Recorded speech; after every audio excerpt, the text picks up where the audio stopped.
Hey everybody, and welcome to another episode of the Conference Talk Show. My name is Tom Singer. And I'm Eliz Green. And why do we do this thing, Tom? We started this show 2 years ago to talk about things that are going on in the meetings business and be able to share ideas with everyone who touches the world of the live events business. Absolutely. And you had a cool experience over the past weekend.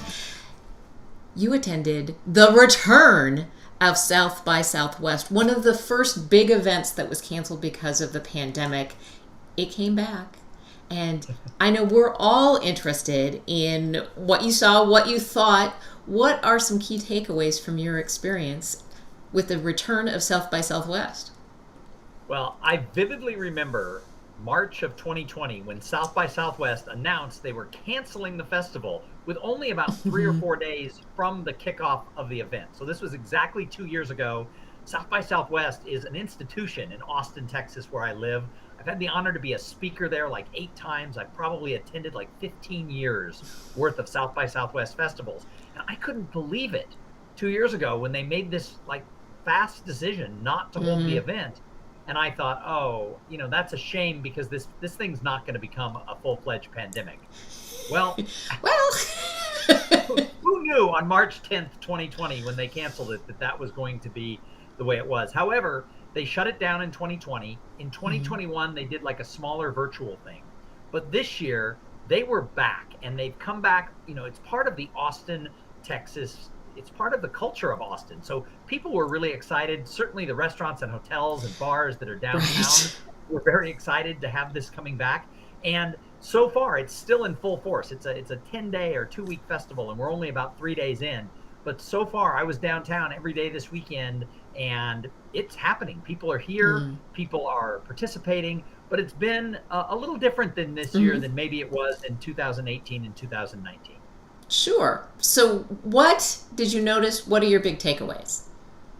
So the first thing I noticed is even though the CDC and the government has pulled back on mask rules for gathering, South by Southwest made the decision that for the people who have badges and are attending everything in the convention center and in the hotels, that they still were going to keep that protocol, that while you were inside participating, you needed to be masked. And I actually think that was a really smart idea, just because it's only been a couple of weeks since things have been lifted. We're not sure what's going on. There can be other variants coming. Heck, President Barack Obama just got COVID this week. So, there's still new people, getting infected with COVID. And so I think they made a smart choice to keep many of the protocols in place, even though they weren't required by the state of Texas or the U.S. government. They kept a lot of those protocols in place. Now, I don't actually have a badge this year, so I'm not attending a lot of the different breakout sessions. But there's so much that goes on outside during South by Southwest. So many companies pop up little villages and houses, they call them, where there's all kinds of things you can do. So a lot of people outside are out there and participating and really excited. And there's really 3 things that I've noticed in my participation. And that is, number one, people are ready to be back together. People are so excited. People are like walking down the street with smiles on their faces. They're running into old friends. They're giving hugs. People are ready after 2 years to be back and participating. So that's the first thing. Yep. The second thing I've noticed, and this has been true at all the events I've had the honor to speak at, and that is numbers are down. Now, the organizers of South by Southwest have not announced their numbers, and part of me says maybe they won't, because it feels like, compared to 2018 or 19, that maybe it's about, and this is just my observation, maybe about 60%, which is what I'm seeing at other conferences. So not everybody's coming, but if you think about coming to an event like South by Southwest, you really needed to make the decision for airlines and hotels and time off work. You needed to make that decision 2 months ago. And 2 months ago, Omicron was running wild. Right. Things looked a lot different than they do now. Right. So I think a lot of people who are ready to be here just couldn't make it because they couldn't make that decision, a week out. Right. And then the third thing that I found, and I've talked about this with you before, that is there is a spirit of community and collaboration that is happening in the tech industry, as we're seeing with all the tech events going on. People want to find people they can partner with. They want to collaborate. And I've seen it in our industry, Liz, and I've seen it in other Mm, industries. The people who thrived over the last couple of years weren't the ones who went and hid away. They were the people who found ways to build community right, and collaborate with others. right. And that's very evident at what's going on with South by Southwest. Well, and you posted a LinkedIn post this morning just talking about your reflections over the last 2 years and talking about the scrappiness that was required, but also the connections that were possible. And so I want to go, these are all interconnected. Your big takeaways are all interconnected in that, yes, people are super hungry to be together. Like 3D humans are very exciting. Maybe it's not as many people at the event as there were in the before times, but that idea of people wanting to connect, wanting communication, wanting community, wanting that collaboration lies right there in the pocket of your expertise, right? Sure, it's what I'm talking about. If all of these things are true, people want to be together, there's probably going to be slightly fewer, and they're hungry for this community and collaboration. I would imagine it is smart to strategically create opportunities for that to happen. Did you see things like that at South by Southwest? Absolutely. Last night, I was invited to sort of a private VIP party called the Entrepreneurs Lounge. Mm, Now, this has been going on at South by Southwest for 14 years, and I've had the honor of being there most years. And it's not a party, there's not a band. It is a mm, networking opportunity for people who work in and around technology in Austin, Texas. And my previous to being a speaker, I worked for companies that were law firms and banks and consulting firms that served that tech and startup community. And so that community is something I've been a part of for over 20 years. And that event, while it was smaller, the codes for how many people could be at the rooftop venue were a little tighter. mm-hmm. The people who were there were really looking for, how can I help you? What could we partner together? There was a lot of questions about what's changing in certain industries and how can we Mm, bring industries together that maybe haven't worked together in the past to create something entirely new. So there's a lot of technologists there, a lot of entrepreneurs there, a lot of investors. And it was interesting. The conversations that were going on weren't about the new thing or mm, yesterday. It was all about where are we going tomorrow and how do we as a society embrace what we learned during this through how we use technology, how we use video, how we use right. Zoom, etc. But how do we get back to that sense of community? Everybody, I talked to somebody who was in the event tech industry, Mm-hmm. and event tech has taken huge leaps forward the last 2 years because events relied so much on technology. Right.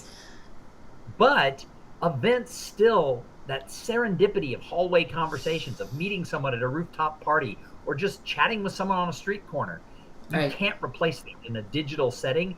And so this event tech, they want to bring event tech and the human side of events and make them one so they're seamless. So there were those types of conversations going on. Right. Which Lois Kramer brought up on the comment that you had about the post about this live event. So I'm glad that you talked about it because when people ask questions, we do like to answer them.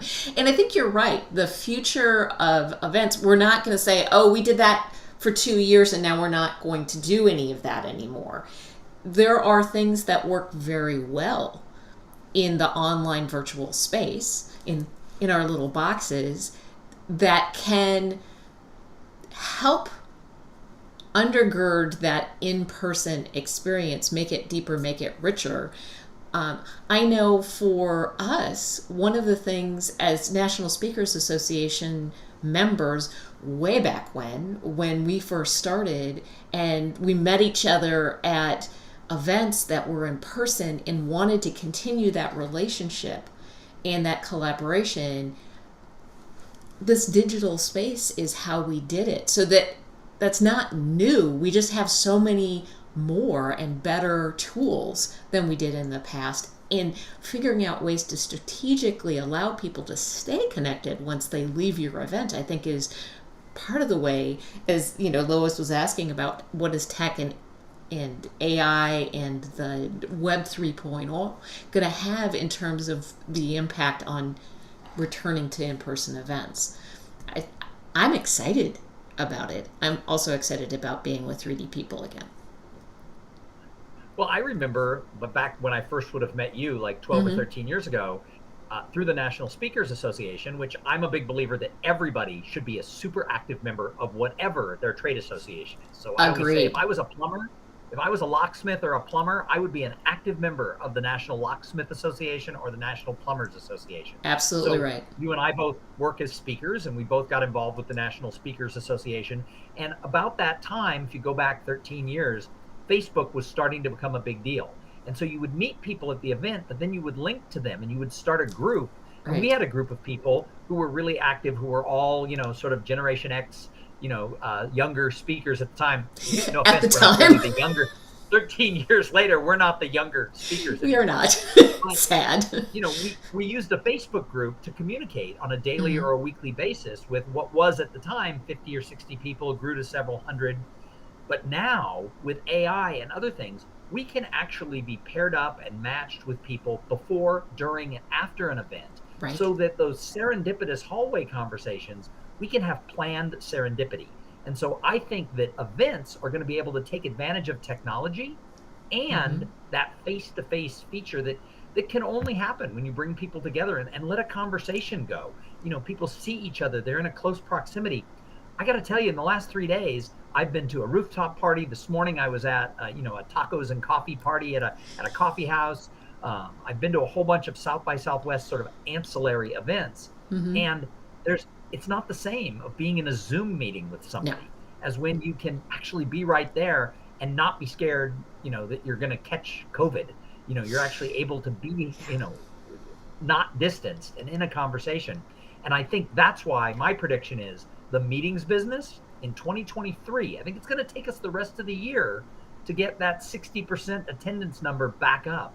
I Mm-hmm. think 2023, as long as we don't get hit with another variant, I think 2023 is going to be the biggest year we've ever seen in the live events industry. And I think all of the technology that's coming up and morphing, I think it's going to be a part of it. Events are not just human to human having a conversation. I think Right. tech is going to underline all of it going forward. I agree. And that bridge between this is the work that you and I've been doing for just about a decade, bridging that gap between people who are attending an event virtually and people who are attending in person. It is possible to bridge that gap and allow people to have it's not the exact same experience, but experience things together. And that is how we develop deeper relationships with people, is And and, shared and experience. And I think these hybrid events, and not everybody's going to do a hybrid event. I talk Right. to a lot of meeting planners who are like, nope, they either come to my event or they don't, and that's the way we're going to do it. But hybrid events, I think, are going to be what we're going to look back on the pandemic and we're going to say, we learned so much from having to pivot to virtual. Right. Now we still are going to come back to thriving in-person events. But for people who can't travel because of mobility issues or other conflicts, maybe they have kids, they can't be away from home, maybe they have other health issues, we're going to be able to bring those people in, Mm-hmm. not the way it was 3 years ago, where it was you'd just watch a two-dimensional screen, but people are going to be able to participate with the people who are present. And Right. technology is just going to improve that moving forward. Yeah, I absolutely agree. Our time goes so fast, Tom. It always does. It always does go so fast.